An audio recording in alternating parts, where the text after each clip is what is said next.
This is Sally from Hero Arts, and I'm going to show you how to get your paint on this morning. This is a great activity for spending some time with your children, or if you have hours to kill by yourself. Everybody loves paints. They're colorful, they're fun, you can't make mistakes.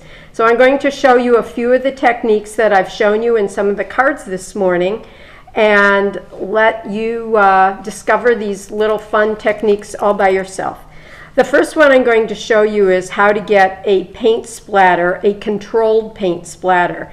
I've found that if you use your fingers to control the brush, you have a little easier time with it. So one thing you want to remember when using watercolors is to really add a lot of water to the color before you start and let it soften the colors. We have several cheap paint sets here. I have this set, I have this one, which you can tell these sets are ancient, and we have the paint wheel that we sell at Hero. If you don't have paints, don't worry, you can use markers, and I'll show you how to do that in a few minutes. All right, so let's try to make some paint splatters.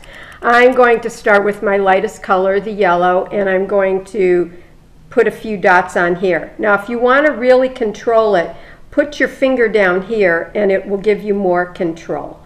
Then I am going to go to, I'm sticking with the warm colors this morning, so you have a colors that blend together. Next I'll put on some orange, and I'm going to finish, whoops, right in my face, with some pink. That will give you a little background like this. Sometimes I wait, I let it seep in a little bit, and then I'll go back and add other colors, like I then added some green and blue to this one. Okay, we're going to set this aside. One thing you do have to remember when doing watercolors is you want to make maybe a first layer first, let it dry, and then go back to get some color depth. Next, I love using stripes, and for that it's easier if you use a flat brush.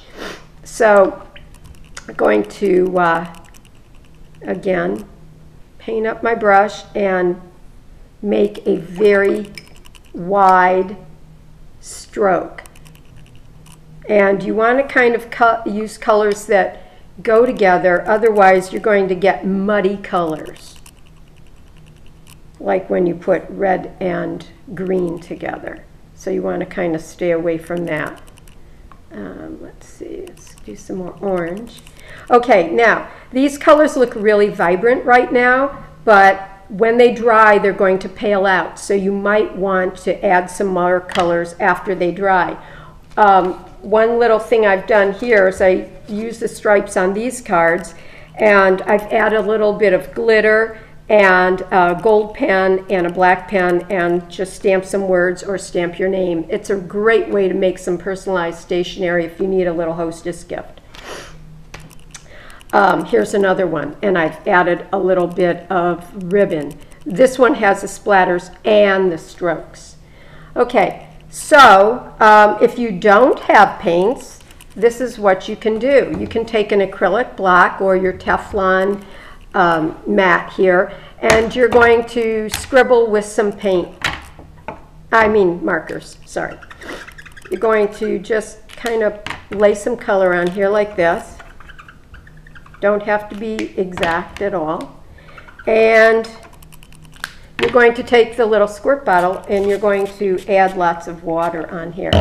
When you put this down on your watercolor paper, every design is going to come out different. You may like it, you may not like it. You might not have enough water, so you might have to put something else on top. You can see the little water sinking into the paper here. So when I take this off, there is your little area of color. It's a little browner than I had hoped, so I would go in later after it's dried and put in some lighter colors. So that's a really fun technique too. There again, you can do it on the Teflon mat or the acrylic. It's kind of like making blottos when you were a little kid. Okay, so I hope I've enlightened your painting this morning, so go have fun. Bye-bye.